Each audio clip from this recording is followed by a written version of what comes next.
आता गेली 25 वर्ष सातत्याने सुरुवातीच्या कालावधीमध्ये शिवसेना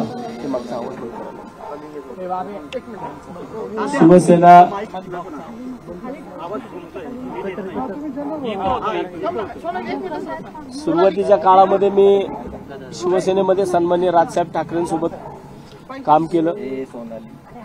पुणे शहरामधील शिवसेनेचा पहिला कार्यकर्ता की ज्याने सन्माननीय राजसाहेब ठाकरेंनी ज्यावेळेस राजीनामा दिला शिवसेनेचा, त्यावेळेस मी सुद्धा कॅन्टोन्मेंट विधानसभा मतदारसंघाचा उपविभागाध्यक्ष होतो। आणि त्यावेळेस शिवसेनेचा राजीनामा मी पण दिला आणि मी माझं स्वतःचं संपूर्ण जे काही माझं करिअर आहे ते सन्माननीय राजसाहेब ठाकरेंसोबत आजपर्यंत आहे।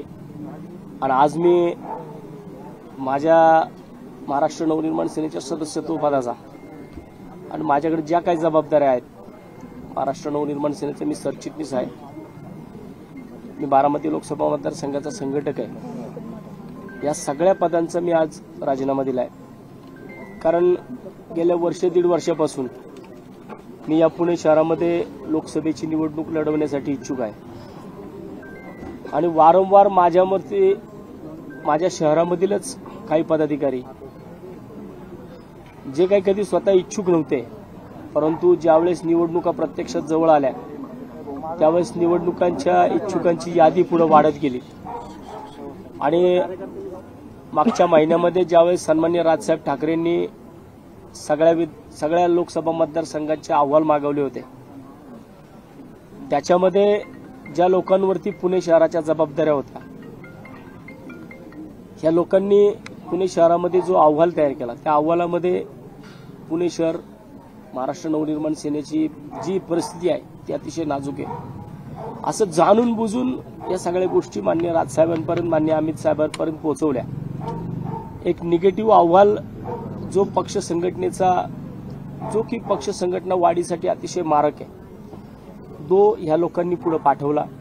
आणि तेव्हापासून पुणे शहरामध्ये महाराष्ट्र नवनिर्माण सेना लोकसभेची निवडणूक लढू शकत नाही अशा प्रकारचे ज्यावेळेस अप्रोच गेले आणि याच्या सगळ्यांचा वारंवार मलाच एकट्याला मी एकनिष्ठ आहे हे सगळ्या वेळोवेळी माझ्यावरती अन्याय होतो।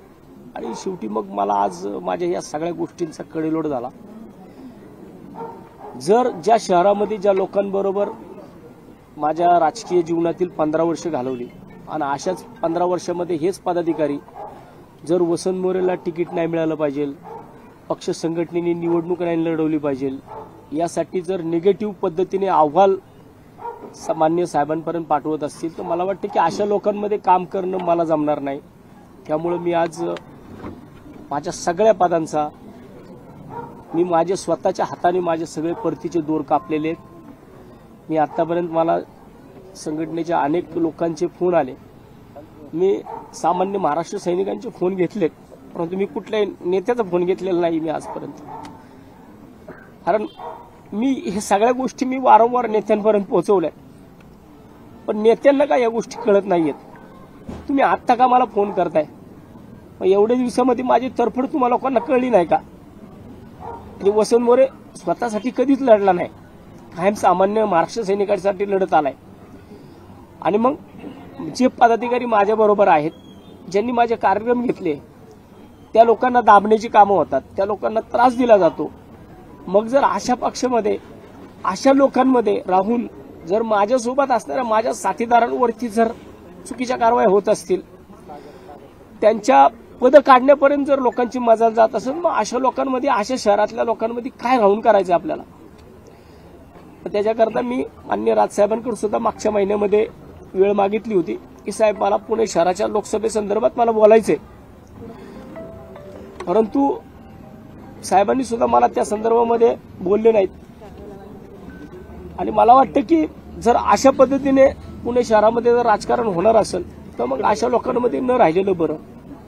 माझा वाद आजपर्यंत मान्य राजसाहेबांसंग कधी नव्हता, महाराष्ट्र नवनिर्माण सेनेसोबत सुद्धा नाहीये, परंतु ज्या चुकीच्या लोकांच्या हातामध्ये हे शहर दिले, ज्या चुकीच्या लोकांनी या शहराचं वाटोळं चालवलंय, इथला महाराष्ट्र सैनिक आज कोणत्या परिस्थितीमधून जातोय तो लोकांना माहिती आहे। माझा जो आजचा त्रास आहे, मी कोणत्या परिस्थितीत मी काल रात्रभर झोपलेलो नाही. मी रात्रभर झोप आलेली नाही कालच्याला. मी रात्री विचार केला, कालच्याला माझी पोस्ट तुम्ही पाहिली असेल, अनेकांचे माझ्या पोस्टवरून मला फोन आले, परंतु इतकं सगळं करून मला काल का कुणी विचारलं नाही. मला आज राजीनामा दिल्यानंतर मला का फोन येतात सगळ्यांचे, प्रत्येक पक्षाच्या नेत्यापर्यंत मी माझं गाऱ्हाणं मांडत आलोय. निवडणूक लढवणं हा काय माझा गुन्हा आहे का? जर माझी पक्ष संघटना मला शहरामध्ये वाढवायची असेल तर निवडणूक लढली गेली पाहिजे. आणि पक्ष संघटना जर मोठी होत नसेल, काही लोक शहरामधील निवडणूक आपण लढवली नाही पाहिजे. कशा करता तुम्ही निगेटिव्ह अप्रोच करता, कशा करता तुम्ही निगेटिव्ह अहवाल साहेबांपर्यंत पाठवता. अरे या पुणे शहरामध्ये 2012 ते 2017 या कालावधीमध्ये सेकंड लार्जेस्ट पार्टी, दुय्यम पक्ष म्हणून महाराष्ट्र नवनिर्माण सेना होती. विरोधी पक्षनेता या शहराचा मी होतो. म्हणजे या शहरामध्ये मनसेची ताकद नाहीये का? या शहरामध्ये महाराष्ट्र नवनिर्माण सेनेची ताकद आहे. मी वारंवार सांगत होतो की या पुणे शहराचा पहिला खासदार हा वसंत मोरे होऊ शकतो, परंतु काही लोकांना वाटत नाहीये की वसंत मोरे हा स्वकेंद्रित राजकारण करतो, अशी लोक म्हणतात. आजपर्यंत हा आरोप माझ्यावरती फक्त लावताना पक्षाच्या कोर कमिटीच्या नेत्यांनी लावलेला आहे. महाराष्ट्र सैनिकांनी, एकाही महाराष्ट्र सैनिकांनी माझ्या विरोधामध्ये, मला आत्ता सुद्धा अनेक महाराष्ट्र सैनिक थांबवत होते, परंतु मला असं वाटतं की कुठवर या सगळ्या गोष्टी मी सहन करायच्या, कुठवर मी या सगळी माझी गाऱ्हाणी मांडत राहायची. मी माझं गाऱ्हाणं मांडायला गेलो तर तिथं लोकांना खोटं वाटतं. मग त्याच्यापेक्षा मी मागच्या वेळेस सुद्धा ज्या काही भूमिका माझ्या मांडल्या होत्या त्या भूमिकेमध्ये माझ्यावरतीच कारवाई झाली, आणि आता सुद्धा जर माझ्यावरतीच कारवाई होणार असेल तर मला वाटतं कुठल्याही पदावरती न राहिलेलं बरं. म्हणून मी आज माझ्या प्राथमिक सदस्यत्व पदाचा, माझ्या सरचिटणीस पदाचा, माझ्या संघटक पदाचा मी राजीनामा दिलाय. इथून पुढे मी अजून कुठल्याही पक्षामध्ये गेलेलो नाहीये. माझी जी काय भूमिका असेल ते पुणेकर माझे मायबाप आहेत, ज्यांनी मला एक स्थान दिलेलं आहे त्यांच्या मनामध्ये. पुणे शहरातले पुणेकर ठरवतील की वसंत मोरेने भविष्यात काय करायचं. पुणेकर म्हटले वसंत मोरेने लढायचं तर 100% वसंत मोरे एकटा लढणार, आणि तो पुणेकरांसाठी लढणार. पुणेकर म्हटले की नाही थांबायचं, मी थांबणार. पण मला वाटतं की माझी लढाई सामान्य कुटुंबातल्या, मी एका शेतकरी कुटुंबातला आहे, मी कोण जागीरदार नाहीये. माझ्या घरातला मी पहिला राजकारणी आहे. इथपर्यंत मी पोहोचलो ना, तो मी स्वतःच्या हिमतीवरती पोहोचलेलो आहे. मी कुणाचे खुर्च्या, कुणाच्या मी कुबड्या घेऊन मी पुढे आलेलो नाहीये. मी माझं स्थान मान्य राजसाहेबांच्या हृदयामध्ये मी माझं स्थान मी तयार केलं होतं, आणि ते स्थानाला कुठेतरी धक्का लावण्याचं काम पुणे शहरातल्या कोर कमिटीने केलेलं आहे. त्यामुळे मला वाटतं की अशा लोकांमध्ये त्या कोर कमिटीचा मी एक सभासद आहे, आणि मला वाटतं त्या कोर कमिटीमध्ये मला काम करायचं नाही, आणि मला इथून पुढे परत बोलवलं जाईल. कोर कमिटी बरखास्त करू काय करू, परंतु मला त्या लोकांबरोबर कामच करायचं नाही. जी लोक शहरामध्ये पक्षाला संपवण्याचा विचार करत असतील अशा लोकांसोबत मला काम करायचं नाही. त्यामुळे मी आज पक्ष सोडलेला आहे. वसंत मोरेंना लोकसभा लढवायची होती,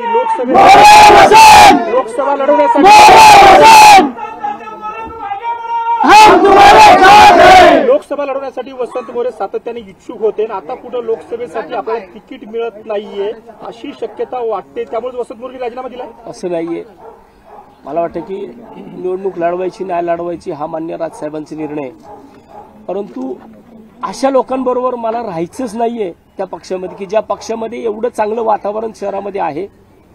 अगदी 2017 पर्यंत या शहरामध्ये सेकंड लार्जेस्ट पार्टी म्हणून महाराष्ट्र नवनिर्माण सेना होती. मग असं 5 वर्षामध्ये असं काय झालं की आज तुम्ही निगेटिव्ह अहवाल देताय.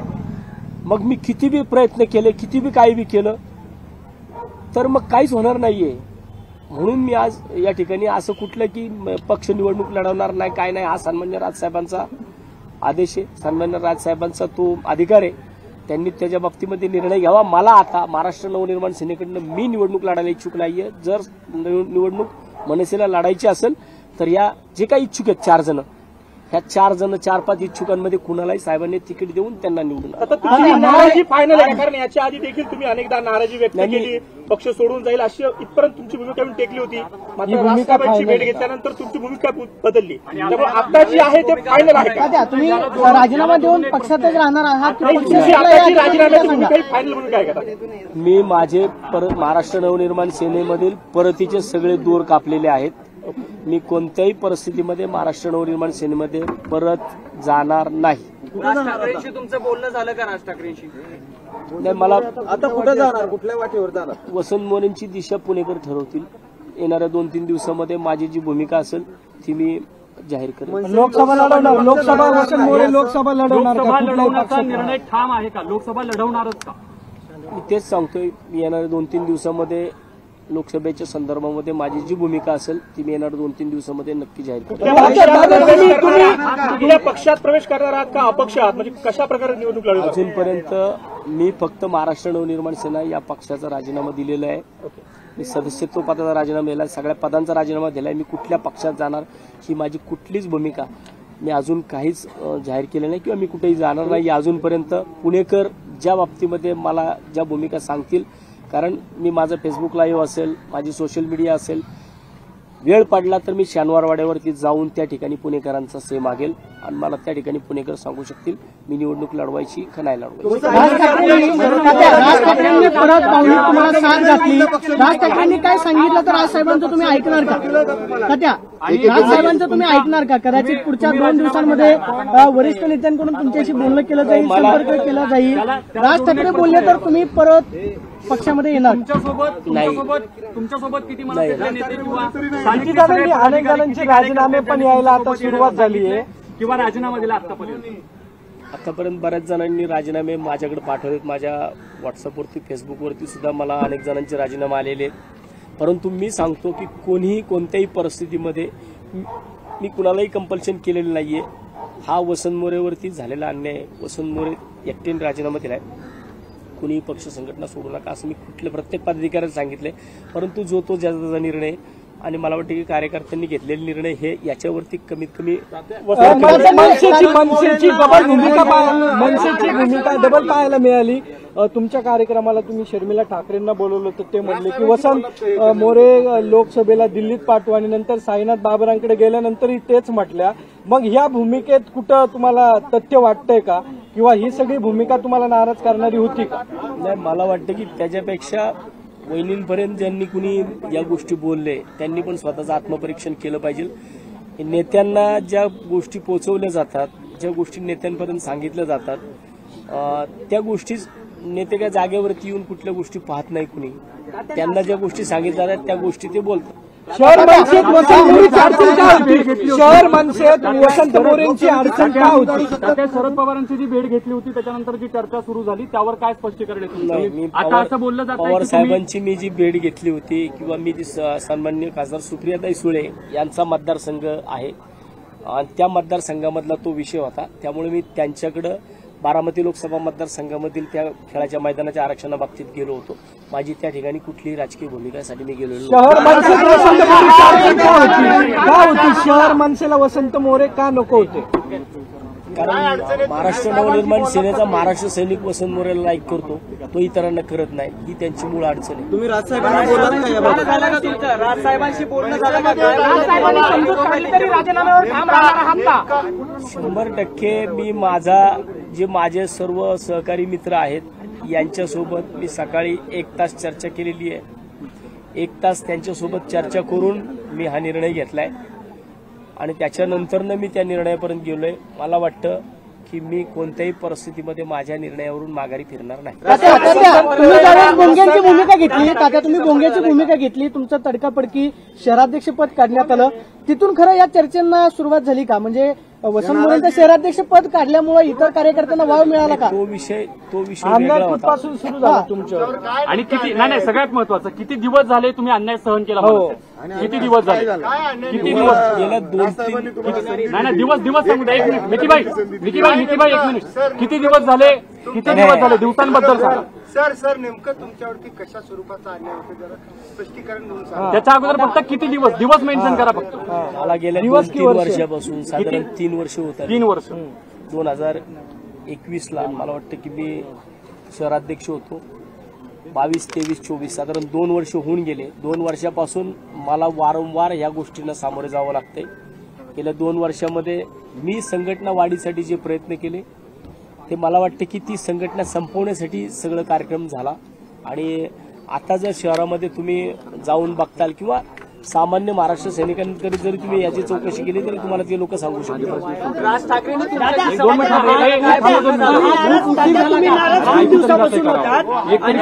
अनेकदा नाराजी बोलून दाखवली, पण नाशिकमध्ये जो परवा एक मिनिट सर, तुम्ही अनेकदा बोलून दाखवला होतात नाराजी. पक्षवाढीबद्दल तुमची भूमिका तुम्ही स्पष्ट केली होती, इतर त्यांना टीका करताना. पण नाशिकमध्ये असं काही झालंय का? कारण अचानक तडकाफडकी तुम्ही हा निर्णय घेतला, आवाज उठवता.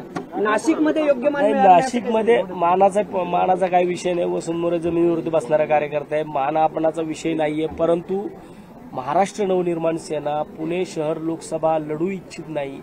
पुणे शहरामध्ये महाराष्ट्र नवनिर्माण सेनेची ताकद नाही. आदल्या दिवशी ज्यावेळेस मान्य राजसाहेब पुण्यामध्ये आले होते त्या टायमाला पुणे शहरामध्ये शाखाध्यक्षांच्या कुणी मिटिंगा घेतल्या, कुणी शाखाध्यक्षांना सांगितलं की उद्या जर राजसाहेबांनी तुमची मिटिंग घेतली, तुम्हाला बोलवलं तर तुम्ही तिकडे सांगा की शहरामध्ये जेमतेम वातावरण आहे, वातावरण निवडणूक लढण्यासारखं वातावरण नाहीये, असं तुम्ही कार्यकर्त्यांना बोलून घेऊन जर सांगत असताल म्हणजे याचा अर्थ तुम्हाला निवडणूक लढू द्यायची नाहीये. महाराष्ट्र सैनिकाला निवडणूक लढायची होती, परंतु जे नेते ह्या नेत्यांना निवडणूक लढून द्यायची नव्हती. म्हणून जो अहवाल पाठवला गेला मुंबईला तो निगेटिव्ह पाठवला गेला. आणि अजून सुद्धा सामान्य महाराष्ट्र सैनिकांना सांगितलं जातं की तुम्ही कोणत्याही परिस्थितीमध्ये वातावरण नाही असं सांगा. राज ठाकरे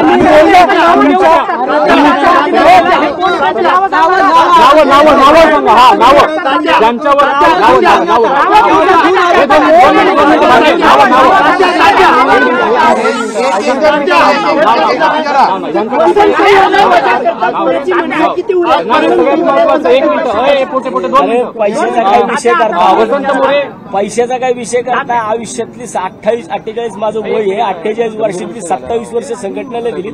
पैशाचं काय घेऊन बसता.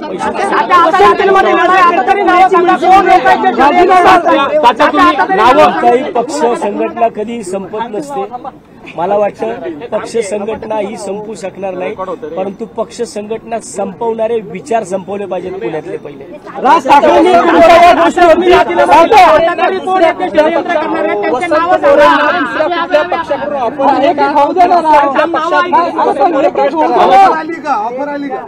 ऑफर्स खूप आहेत, परंतु मी असा कुठलाही निर्णय घेतलेला नाहीये. एक विचारतो ते एक जणांनी विचारायला तात्या किती पक्षांच्या ऑफर आहेत? किती पक्षांच्या ऑफर आहेत तात्या किती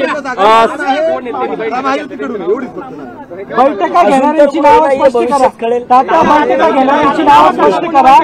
आणि राज ठाकरेंनी या गोष्टीवरती आता बोलणं टाळलेलं आहे. त्यांना विचारण्याचा प्रयत्न केला, ते म्हटले तुम्ही इथून निघून जा, मी काय बोलणार नाही. म्हणजे तुम्हाला त्यांनी सबसेल टाळलं असं दिसतंय.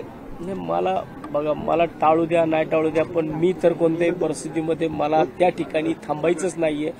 ज्या ठिकाणी साहेबांच्या ठिकाणी साहेब मुंबईला असतात, परंतु पुण्यामध्ये जो वारंवार कुठल्या कार्यक्रमांना न बोलवणे, आल्यानंतर न त्या कार्यक्रमामध्ये न थांबणे, किंवा माझे जे आत्ता मी कार्यक्रम पुणे शहरामध्ये महाराष्ट्र नवनिर्माण सेना म्हणून 7 ते 8 कार्यक्रम घेतले. या कुठल्याही कार्यक्रमाला कुठलाही पदाधिकारी, काल कॅम्पामध्ये एक कार्यक्रम झाला, म्हणजे त्या कार्यक्रमाला एक पदाधिकारी आला, तो पदाधिकारी स्टेजवरती चढण्याच्या अगोदरच तो निघून गेला. तो थांबला सुद्धा नाही मला त्या ठिकाणी बघितल्यानंतर. म्हणजे मी नक्की कोण आहे? पक्षामध्ये मी काय दहशतवादी आहे का?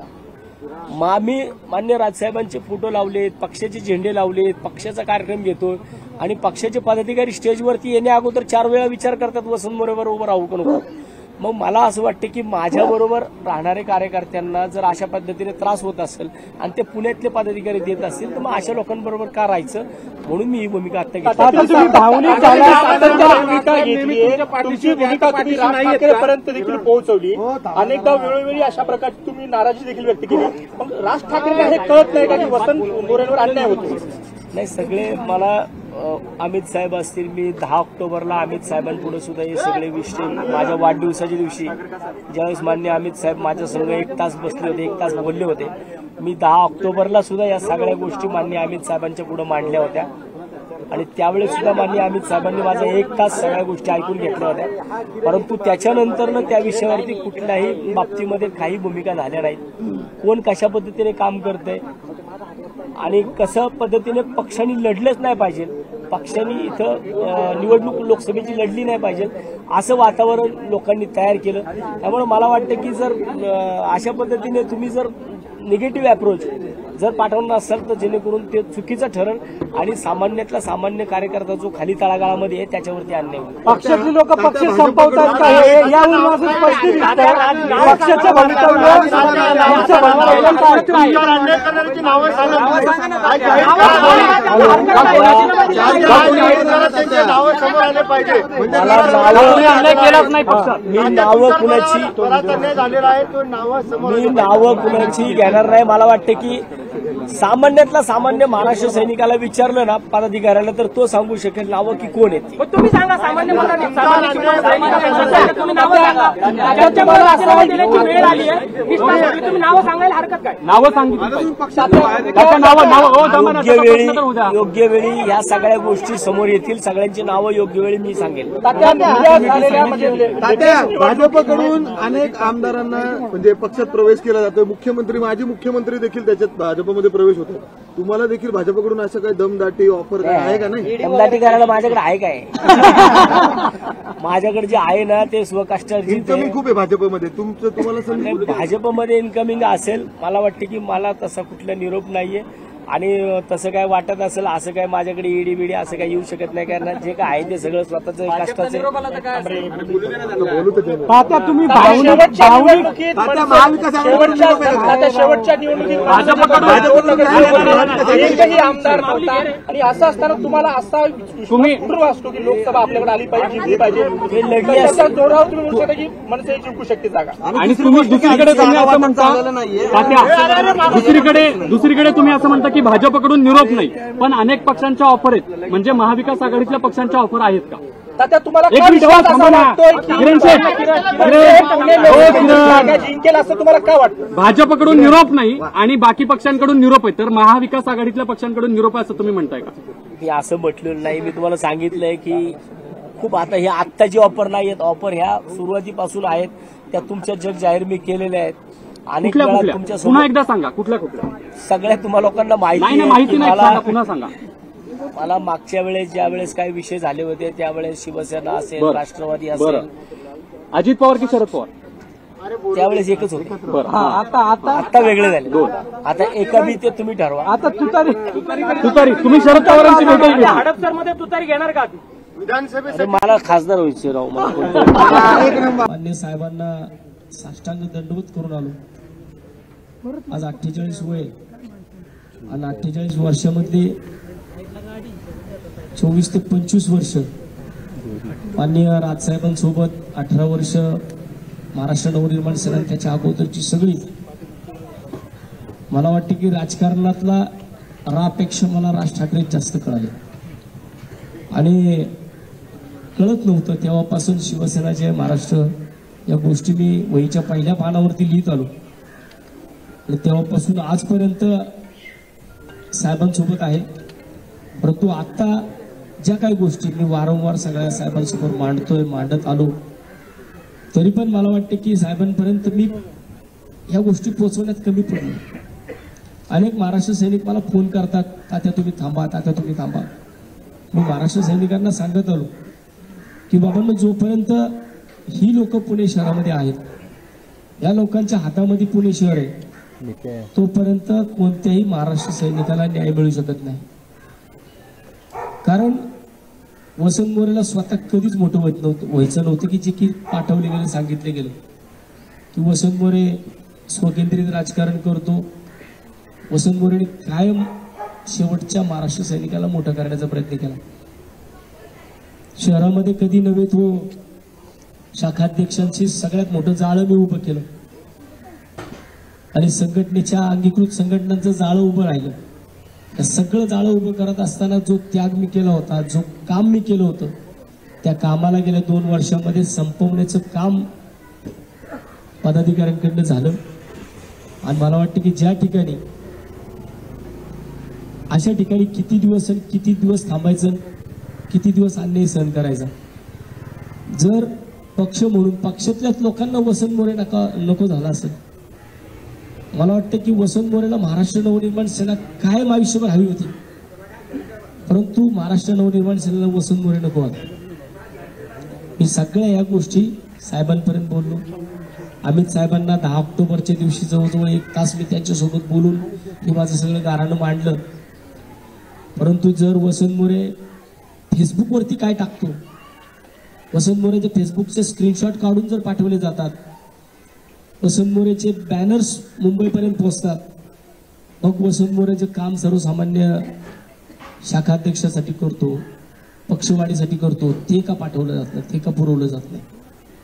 आणि मला वाटतं इथं कुठेतरी मी सोशल मीडियावरती मी माझं पोहोचू शकलो, पुणेकरांपर्यंत पोहोचू शकलो, परंतु मुंबईपर्यंत नाही पोहोचू शकलो. मुंबईपर्यंत त्या गोष्टी पोहोचवण्यासाठी मी थोडा कमी पडलो. आता मी अगदी शेवटच्या महाराष्ट्र सैनिकांनी ज्यांनी मला फोन केले त्या सगळ्या महाराष्ट्र सैनिकांचे मी फोन घेतले, परंतु मी पक्षाच्या कुठल्याही नेत्याचा फोन आता घेतलेला नाही. अनेक नेत्यांनी मला फोनवरतून संपर्क करण्याचा प्रयत्न केला, परंतु मला असं वाटतं की ह्या सगळ्या गोष्टी तुम्ही उघड्या डोळ्यांनी पुण्यात आल्यानंतर पाहत होता. त्यावेळेस का नाही तुम्ही मला फोन केले, त्यावेळेस का नाही तुम्ही माननीय राजसाहेबांना या गोष्टी सांगितल्या. यार हा पक्ष हिताचा आहे, हा पक्षाच्या विरोधात कधीच आयुष्यामध्ये भूमिका घेऊ शकत नाही. म्हणून माझं जे गाऱ्हाण आहे ना, मी सांगण्याचा प्रयत्न केला. माझं भांडण माननीय राजसाहेब आणि महाराष्ट्र नवनिर्माण सेना यांच्यासोबत आजपर्यंत कधी नव्हतं आणि नसणार आहे. परंतु मला संबंध कोणते, मी माझ्या परतीचे सगळे दोन आज कापून टाकले. मी कोणत्याही परिस्थितीमध्ये मी एक वेळेस संन्यास गेला, पण मी परत मनसेमध्ये नाही जाणार मी कोणत्याही परिस्थितीत. कारण ज्या ठिकाणी तुमच्या भावनाच पोचत नसतील, माझ्या भावना पोचल्या नाहीत, म्हणून जर मला कोण म्हणत असेल की वसंत मोरे एकनिष्ठ नाहीये, वसंत मोरे सारखं नाटक करतो, सारखं ढोंग करतो, थोडं खाली घे, माझ्या एकनिष्ठेवरती जर कोणी प्रश्नचिन्ह उभं करत असेल तर मग मी काय आता काय अग्नी परीक्षा द्यायची होती का? मला ते पण सांगितलं असतं ना तर मी अग्नी परीक्षा सुद्धा दिली असती, पण कुणाच्या सांगण्यावरून दिली? त्या लोकांच्या ज्यांचं स्वतःचं अस्तित्व पुण्यामध्ये काही नाही. मला वाटतं की मान्य राजसाहेबांना माझी सकाळी साष्टांग दंडवत केलाय. माझा आता हात जोडून विनंती असेल की माननीय राजसाहेब, ज्या लोकांनी पुणे शहरामध्ये इच्छुक म्हणून स्वतःची नावं दिली, आता त्यांना निवडणूक लढवायला लावावी. आपण त्यांना निवडणूक लढवायला लावा.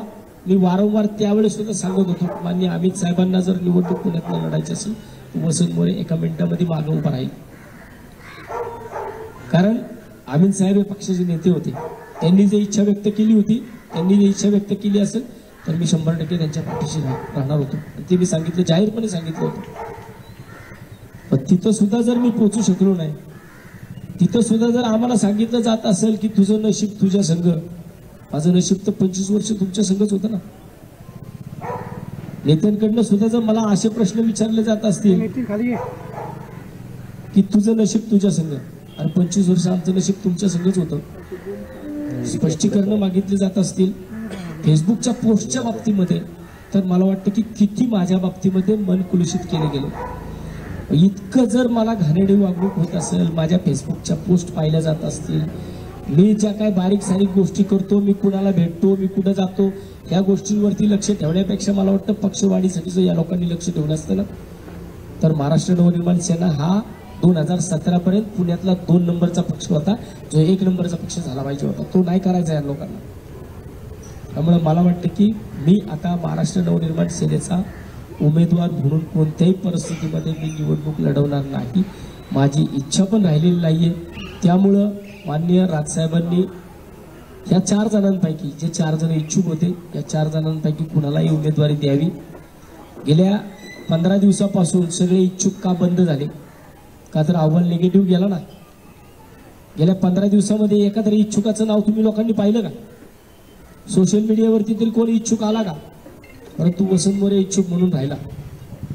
कारण या बाकीच्या लोकांना निवडणूक लढवण्यापेक्षा वसंत मोरेचा पत्ता कट करण्यामध्ये जास्त इंटरेस्ट होता, जो त्यांनी केला.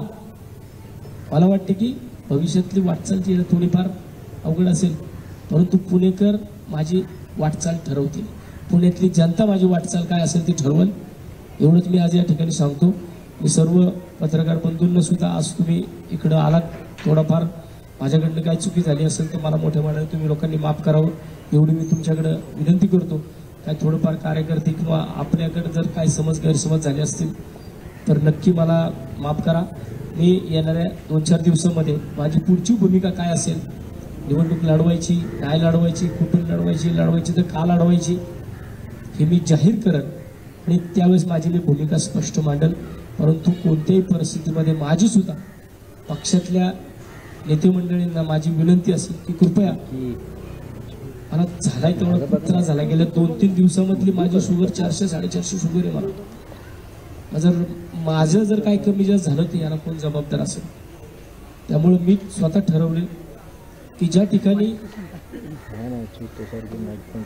एवढ्या मोठ्या प्रमाणात फुलं वेचण्याचं काम केलं त्या ठिकाणी मी आता परत काटे वेचायला जाणार नाही. कोणत्याही परिस्थितीमध्ये मला नाही जायचं, मी जाणार नाही. जय हिंद, जय महाराष्ट्र, धन्यवाद.